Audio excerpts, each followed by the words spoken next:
2004 में राहुल गांधी जी ने पॉलिटिक्स में प्रवेश किया। अब 10 साल बाद वो कांग्रेस के वाइस प्रेसिडेंट हैं और उन्होंने कांग्रेस की कैंपेन का कारभार संभाला है ऐसे वक्त जो चुनौतियों से भरा है। आइए हम उससे पूछते हैं। राहुल जी, चौथे चरण का चुनाव शुरू होने वाला है, आप बहुत टूर कर रहे हैं, क्या फीडबैक मिल रहा है, क्या स्थिति है कांग्रेस पार्टी की? अच्छा कैंपेन है। अलग अलग प्रदेशों में अलग अलग सिचुएशन है, बट ओवरऑल काफ़ी ठीक चल रहा है। रिज़ल्ट अच्छा आना चाहिए। तो आपका ये मानना है कि जो पोल्स कह रहे हैं उससे वो ग्राउंड रियलिटी से उसमें बहुत फ़र्क है? देखिए, पोल्स आपके 2004 में कह रहे थे कि कांग्रेस पार्टी हारेगी। पूरा इंडिया शाइनिंग का मार्केटिंग कैंपेन था। 2009 में भी आपने ये कहा, रिज़ल्ट दूसरा निकला। मार्केटिंग अच्छी है, बीजेपी की मार्केटिंग अच्छी है, मगर एंड में रिज़ल्ट देखते हैं।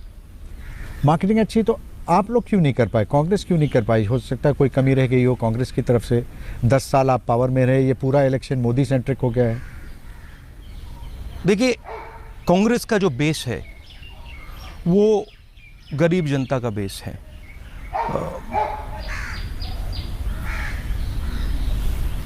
वो बेस, उनका जो बेस है एक प्रकार से कॉर्पोरेट्स का बेस है, तो उनकी मार्केटिंग एबिलिटीज़ हमारे से बेहतर हैं। हमारी काम करने की एबिलिटीज़, हमारी प्रोग्राम्स की एबिलिटीज़, हमारे कॉन्टैक्ट की एबिलिटीज़ उनसे बेहतर हैं। तो जनरली हर कैंपेन में नॉइज़ उनका ज़्यादा होता है। आप किसी भी कैंपेन को देख लीजिए, नॉइज़, आवाज़ उनकी ज़्यादा होती है, मगर जब रिज़ल्ट निकलते हैं तो दूसरी बात होती है। अगर आप सेफोलॉजिस्ट से भी पूछेंगे तो जनरली वो भी ये कहते हैं कि जो कांग्रेस का बायस होता है, गरीब लोग कांग्रेस को वोट करते हैं, कमज़ोर लोग कांग्रेस को वोट करते हैं, तो उनकी आवाज़ कम होती है। तो आप अभी भी ये मानते हैं कि कांग्रेस को बहुमत मिल जाएगी? मिलनी चाहिए, मगर जो हमारी लड़ाई है विचारधारा की लड़ाई है। रियलिस्टिकली 2 विचारधाराएं हैं। हमारी सोच है कि ज़्यादा से ज़्यादा लोगों को शक्ति दी जाए। डिसेंट्रलाइजेशन की बात करते हैं हम, अधिकार की बात करते हैं। उनकी सोच है कि कंसंट्रेशन ऑफ पावर हो, एक व्यक्ति ज़्यादा से ज़्यादा पावर ले जाए और हिंदुस्तान को इस प्रकार से चला जाए। तो फिलोसॉफिकल बिल्कुल अलग स्ट्रैटेजी। अगर आप कांग्रेस पार्टी की सक्सेसेस देखें तो हमारी सक्सेस जब होती है जब हम लोगों को शक्ति देते हैं। फ्रीडम मूवमेंट से ही हम क्या कर रहे हैं। फ्रीडम मूवमेंट में लोगों को शक्ति दी, ग्रीन रेवोल्यूशन में शक्ति दी, टेलीकॉम रेवोल्यूशन में शक्ति दी, और ये जो हमने राइट्स बेस्ड पैराडाइम किया है, अधिकार का पैराडाइम किया है, इससे भी हमने शक्ति जनता को दी। तो ये हमारी कोशिश है कि ज़्यादा से ज़्यादा लोग इस देश को चलाएं।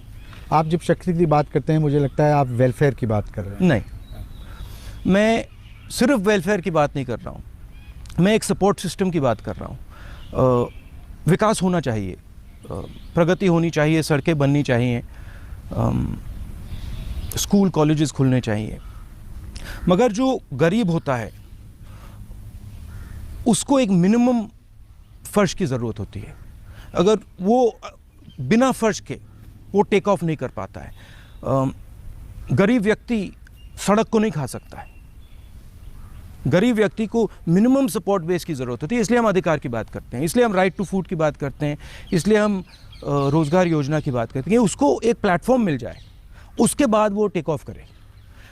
मैंने उत्तर प्रदेश में गरीबों के साथ काफ़ी काम किया है, और अगर आप गरीबी लेवल के नीचे हैं तो टेक ऑफ करना काफ़ी मुश्किल होता है बिना सपोर्ट के। ये फ़र्क है।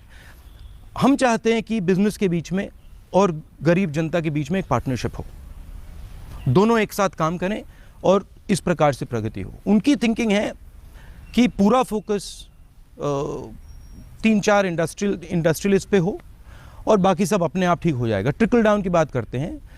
यूएस में भी ट्रिकल डाउन हुआ था पूरा, मतलब अगर आप लिटरेचर पढ़ेंगे तो वो फेल हुआ था। राहुल, बहुत से लोग ये मानते हैं कि ये जो आपका जो मॉडल है इससे ये एस्पिरेशनल क्लास यूथ ने कनेक्ट कर पा रहा है। उस एस्पिरेशनल क्लास को, उस यूथ को, आप खुद एक युवा हैं, क्यों नहीं, उनके लिए क्या है आपके पास? उनका ये मानना है कि ये जो एम्पावरमेंट की आप बात कर रहे हैं, उसके अलावा उनको नौकरियां चाहिए, उनको सड़क चाहिए, उनको इंफ्रास्ट्रक्चर चाहिए, उनको नहीं। देखिए, हमारा टू प्रॉन्ग्ड सोच है और उस पर हमने काम भी बहुत किया है। अगर आप एक्चुअली आंकड़े देखें, सड़क के देखिए, बिजली के देखिए, पानी के देखिए, सब में हमने एनडीए से ज़्यादा काम किया। सब में सड़कों की वो बात करते हैं, 3 गुना ज़्यादा सड़कें हमने बनाई। रियलिटी आप चेक कर लीजिए पूरे हिंदुस्तान में। हम मैन्युफैक्चरिंग कॉरिडोर की बात कर रहे हैं, दिल्ली से लेकर मुंबई, मुंबई से लेकर चेन्नई, चेन्नई से लेकर बेंगलोर, दिल्ली से लेकर कलकत्ता, एक मैन्युफैक्चरिंग बैकबोन बना रहे हैं। सड़क, बिजली, पानी, पूरा infrastructure, dedicated freight corridor. Japan के साथ कोलैबोरेशन, हम एक रीढ़ की हड्डी बना रहे हैं मैन्युफैक्चरिंग के लिए। करोड़ों रोजगार मिलेंगे लोगों को इस रीढ़ की हड्डी से। जो मैं अपनी स्पीचेस में कहता हूँ, आजकल मेड इन चाइना होता है, हम चाहते हैं कि मेड इन इंडिया हो। वो इंफ्रास्ट्रक्चर से होगा और वो भी हम कर रहे हैं। मगर हमारा कहना है कि आप इंफ्रास्ट्रक्चर बनाओ, मगर अगर आपने अपना ह्यूमन रिसोर्स तैयार नहीं किया, ह्यूमन रिसोर्स हिंदुस्तान का कहाँ है? गांव में है, गरीबों के बीच में है। अगर आपने उसको ही नहीं प्रिपेयर किया, अगर आपने उसको ही नहीं खड़ा किया, तो बाद में क्या होगा? राहुल जी, लेकिन आपको लगता नहीं कि ये जो पूरा डिस्कोर्स है, जो डायलॉग है इस इलेक्शन का, वो मोदी सेंट्रिक हो गया है? वो गुजरात मॉडल की बात कर रहे हैं, आप लोग कुछ और बात कर रहे हैं। आपने इतनी जो उपलब्धियां गिनाई, क्या वजह है कि इसकी ये मैसेज कांग्रेस पार्टी जनता तक नहीं जा रहा? रियलिटी है कि हम 10 साल से सरकार में हैं, इसको आप बदल नहीं सकते हैं, और ये इन इटसेल्फ बड़ा अचीवमेंट है। शायद सबसे लंबी सरकार नेहरू जी की सरकार थी और मनमोहन सिंह जी की सरकार दूसरे नंबर पे है, तो ये काफ़ी लंबी सरकार है। थोड़ी सी एंटी इनकम्बेंसी होगी, इस बात को मान के चलना है। मगर पिछले 10 सालों में मैंने जो ह्यूमन रिसोर्स की बात की, 15 करोड़ लोगों को हमने गरीबी रेखा से निकाला है। ये लोग हिंदुस्तान के ह्यूमन रिसोर्सेज हैं। मुझे लगता है कि अधिकार की बात की है, सड़कें बनाई हैं, एयरपोर्ट्स बनाए हैं, तो काफ़ी लोगों को हमने ज़िंदगियां इम्प्रूव की हैं, तो मुझे लगता है फ़ायदा मिलेगा। लेकिन मोदी भी तो ये कहते हैं, उन्होंने कहते हैं हमारा गुजरात मॉडल देखिए, हमने 24 घंटा बिजली, हमने कनेक्टिविटी, सड़कें, वर्ल्ड क्लास सड़कें, इन्वेस्टमेंट, इतना कुछ लाएं। और क्या वजह है कि उनके और जो मैसेज है वो तो है ही है एक हार्ड मैसेज, लेकिन कुछ बहुत से लोग ये गुजरात मॉडल को भी मान रहे हैं। देखिए, गुजरात जब खड़ा हुआ था, वो छोटे बिजनेसेस पे खड़ा हुआ था। अमूल का आप दूध पीते हैं, कोऑपरेटिव मूवमेंट पे खड़ा हुआ था, और उसकी वो स्ट्रेंथ है।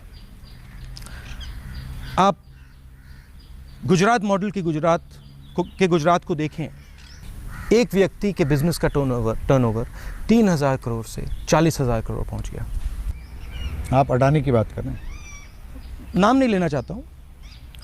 वडोदरा जितनी ज़मीन उनको दी गई। आप जानते हैं कितने करोड़ रुपए के लिए? 300 करोड़ रुपए के लिए। 300 करोड़ रुपए के लिए वडोदरा जितनी बड़ी ज़मीन उनको दी गई। मुंबई की कोस्ट लाइन है, उतनी लंबी कोस्ट लाइन उनको दी गई। अब आप जाइए, टेक्सटाइल इंडस्ट्री खत्म हो गई है। जो हीरों को काटते हैं, उनसे मैंने बात की है, वो मर रहे हैं, कुपोषण है, बच्चे भूखे हैं, किसान रो रहा है, सबसे ज़्यादा लेबर डिस्प्यूट्स हैं, मगर मार्केटिंग है, टीवी पे आ जाते हैं, बात हो जाती है। तो रियलिटी गुजरात मॉडल की ये है कि इंडस्ट्रियलिस्ट, 2-3 इंडस्ट्रियलिस्ट को फेवर करिए। गुजरात में तो बहुत सिंपल है, आप मुझे दूसरे इंडस्ट्रियलिस्ट का नाम बता दीजिए। राहुल जी, आप भी जानते होंगे ये बात कि आपकी सरकार के खिलाफ भी यही चार्जेस लगते हैं, क्रोनी कैपिटलिज्म के, करप्शन के। लोग ये कहते हैं कि बड़ी ये भ्रष्ट सरकार थी। इस चार्ज को आप कैसे आंसर करेंगे? देखिए, भ्रष्टाचार हिंदुस्तान में रियलिटी है, ठीक है। इसको अगर कॉम्बैट करना है तो बातचीत बंद करनी है और एक्शन लेना है। एक्शन कैसे होगा? इंस्टीट्यूशनल फ्रेमवर्क से होगा, बातों से नहीं होगा। आप बीजेपी का मैनिफेस्टो पढ़िए, उसमें लिखा है हम भ्रष्टाचार के खिलाफ लड़ेंगे। मुझे एक लाइन दिखा दीजिए उसमें करेंगे क्या वो। सबसे बड़ा काम जिस पे मैंने भी काम किया था, राइट टू इंफॉर्मेशन बिल था। पहले आप जर्नलिस्ट हैं, आप आज कोई भी सवाल पूछ सकते हैं, आरटीआई लिखिए, किसी भी ऑफिस के अंदर आप जा सकते हैं, प्रधानमंत्री के ऑफिस के अंदर आप जा सकते हैं अपनी कलम के साथ। ये हमने आपको शक्ति दी है, ठीक है। इससे भ्रष्टाचार बाहर आया है, रियलिटी है। लोकपाल बिल हम लाए हैं। सबसे ज्यादा भ्रष्टाचार किसमें होता है? जमीन में होता है। जमीनी अधिग्रहण बिल हम लाए। पहले क्या होता था, हजारों एकड़ जैसे गुजरात में दिया जाता है, बिना पूछे फटाक दे दो एक साइन से। अब वो नहीं किया जा सकता है। तो हमने बहुत बड़े स्टेप्स लिए हैं भ्रष्टाचार के खिलाफ, मगर ये इंस्टीट्यूशनल स्टेप्स हैं। तो बोलना अलग होता है, काम करना अलग होता है।